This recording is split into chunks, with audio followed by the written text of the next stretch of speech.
ज्ञानमाला में कल श्रावक के विशेष धर्म दान के संदर्भ में आपने सुना था।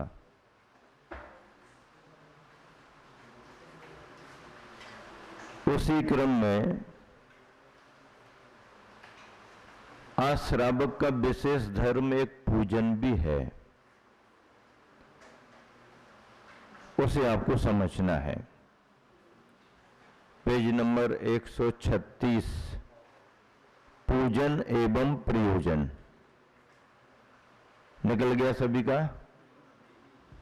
पूजन एवं प्रयोजन मिलान करें, देखें, समझें। पूजा पूजक के लिए पूज्य बना देती है। गुणों की आराधना करने वाला भक्त भक्ति में तन्मय होकर प्रभु का गुणगान कर स्वयं प्रभु परमात्मा बन जाता है। अज्ञान और अहंकार को हटाकर, गलाकर ज्ञान का प्रकाश और श्रद्धा विनम्रता का सुख पाना ही पूजन का सार है। पूजा एक त्रिआयामी प्रक्रिया है। पूजा में पूज्य, पूजक एवं पूजा, कौन से तीन?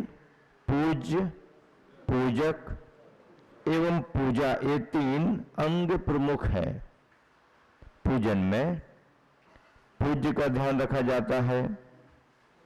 पूजा कौन कर रहा है? पूजक, और फिर पूजा, ये तीन प्रमुख अंग हैं। जिस तरह सफल शिक्षा के लिए सुयोग्य शिक्षक, सजग विद्यार्थी एवं सार्थक शिक्षा का सम्यक समायोजन आवश्यक है, उसी तरह पूजा का परिपूर्ण फल प्राप्त करने के लिए पूज्य, पूजक एवं पूजा का सम्यक समायोजन जरूरी है। इसके बिना पूजा की सार्थकता संभव नहीं है। पूज्य सदृश पूर्णता एवं पवित्रता प्राप्त करना ही पूजा की सार्थकता है। पूजन देव, शास्त्र, गुरु, पंच परमेष्टि, जिसमें अरहंत, सिद्ध, आचार्य, उपाध्याय, साधु आते हैं, एवं नव देवता पंच परमेष्टि के साथ में जिन धर्म, जिन आगम, जिन चैत्य और जिन चैत्यालय की ही की जाती है। पूजन किसकी की जाती? या तो पंच परमेष्टि हो, या नव देवताओं के स्वरूप में पंच परमेष्टि प्लस जिन धर्म, जिनागम, जिन चैत्य और जिन चैत्यालय। पंच परमेष्टि तो आप समझते ही हैं। जिन धर्म क्या है? वीतरागता का धर्म, अहिंसा का धर्म, तत्व और सिद्धांतों की बातें, रत्नत्रय आदि की बातें, ये धर्म है। जिन धर्म है, जिनेंद्र भगवानों के द्वारा प्रतिपादित धर्म जिन धर्म माना गया है। अहिंसा और वीतरागता का अपना विशेष स्थान है। जिनागम, भगवान के सिद्धांतों को जहां लिखा गया है, सुरक्षित किया गया है, संभाला गया है, वह ग्रंथ जिनेंद्र भगवान के सिद्धांतों से समृद्ध, इसलिए जिनागम जिनेंद्र भगवान का आगम माना जाता है। आगम शास्त्र ग्रंथ, जिनागम। जिन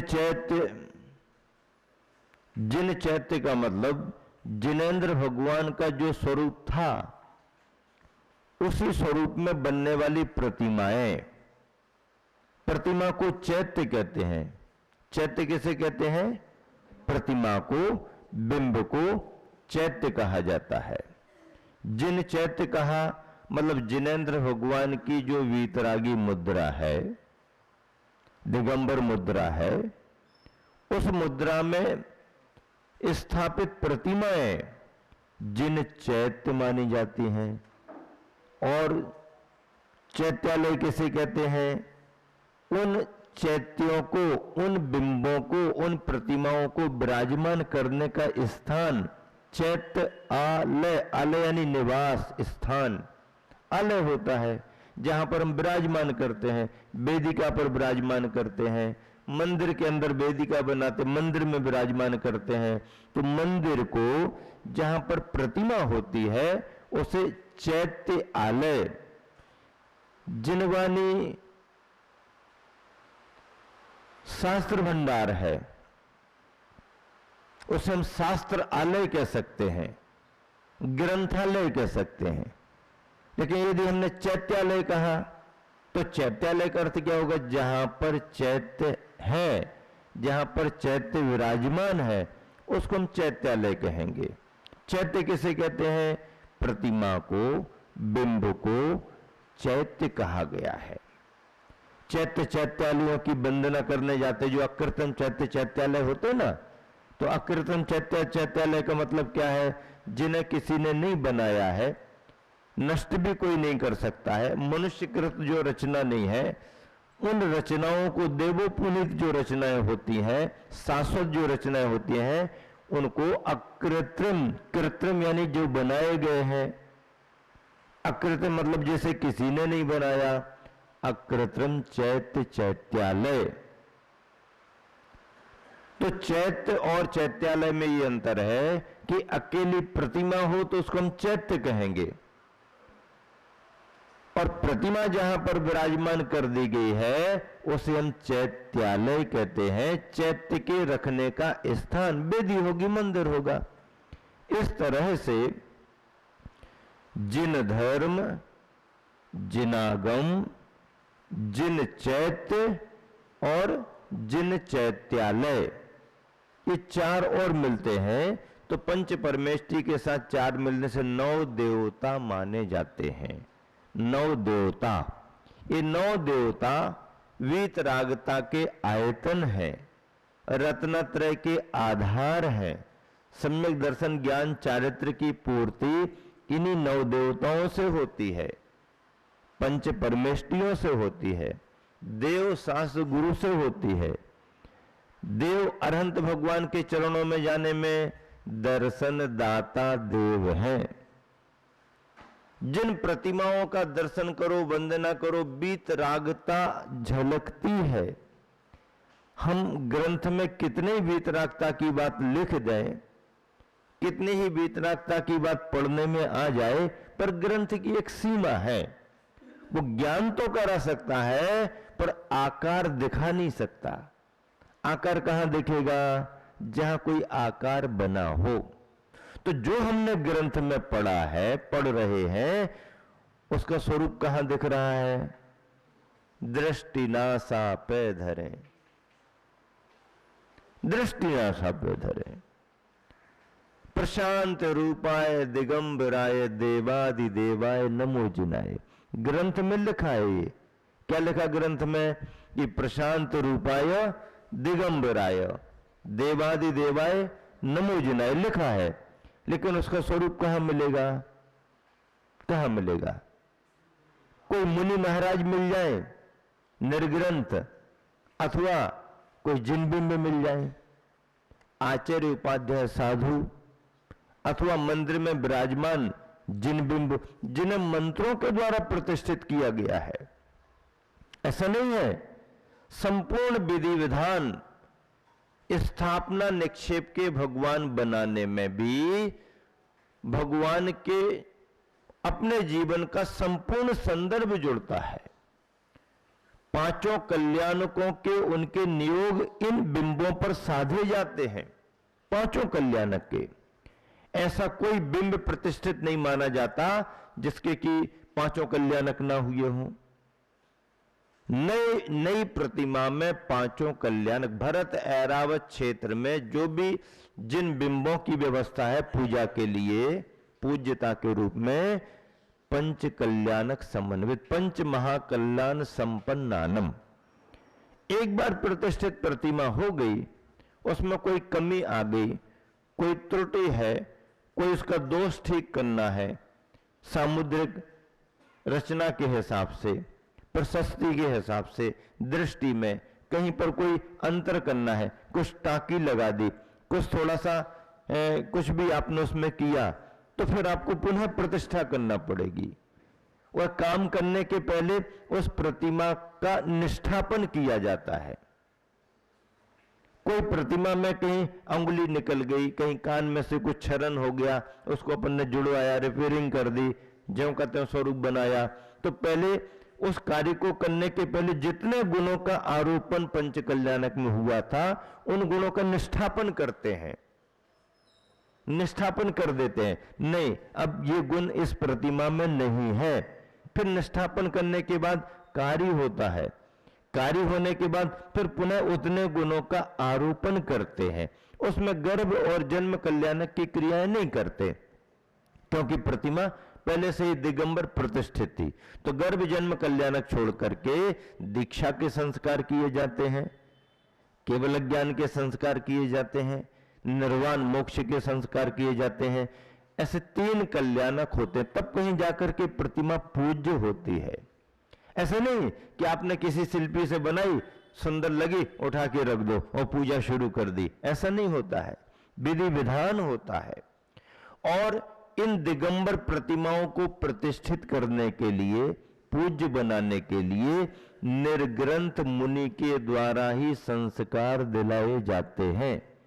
क्योंकि प्रतिमा जब दिगंबर हो रही है तो उसको दिगंबर करने वाला कौन होगा? कपड़ा वाला उसे दिगंबर कैसे बना पाएगा? जो स्वयं कपड़े पहने हुए है, वो एक प्रतिमा को, वस्त्रधारी प्रतिमा को, जिसका जन्म कल्याणक राजा व राजकुमार बना दिया, उसको कैसे दीक्षित करेगा? उसके कपड़े कैसे उतारेगा? क्योंकि वो स्वयं कपड़े पहने हुए है।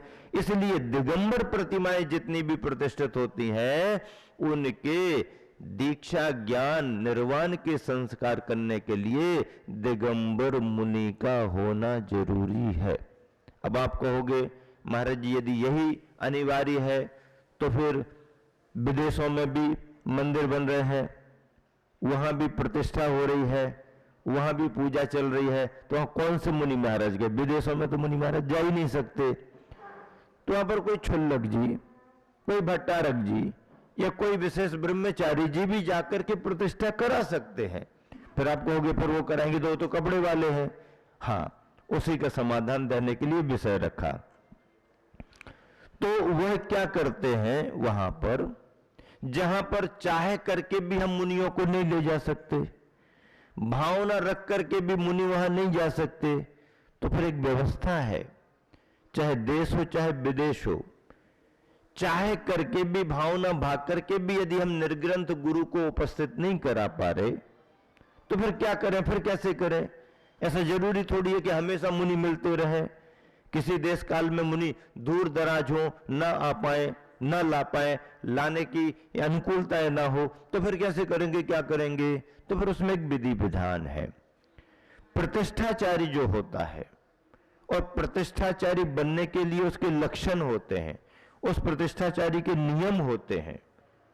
वह तब श्रावकाचार के अनुसार अधिकृत तौर पर प्रतिष्ठाचारी माना जाता है। ऐसा नहीं कि 2 किताबें रख ली, 4 किताबें पढ़ ली और अपने प्रतिष्ठाचारी बन गए। नहीं, जो सारी रीतियों को अच्छे से समझता है और उस पद के योग्य अपनी क्रियाएं निरंतर, मतलब चाहे प्रतिष्ठा कराए चाहे ना कराए, वो अपने घर परिवार में भी अपने उस विधि विधान से रहता है, नियमावली से।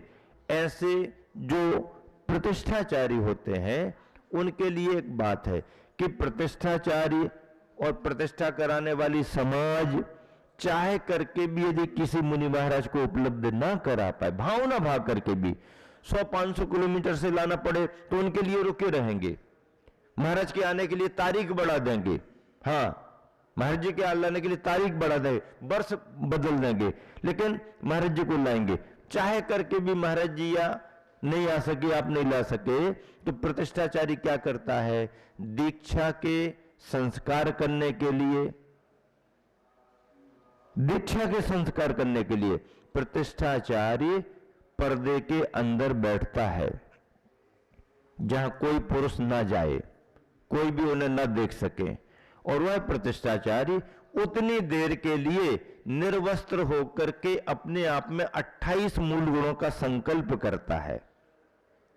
मैं इस प्रतिष्ठा के विधि विधान के लिए इतने समय के लिए 28 मूल गुणों को धारण कर रहा हूं और दिगंबर नग्न स्वरूप स्वीकार कर रहा हूं, ऐसा वो अंदर संकल्प करता है।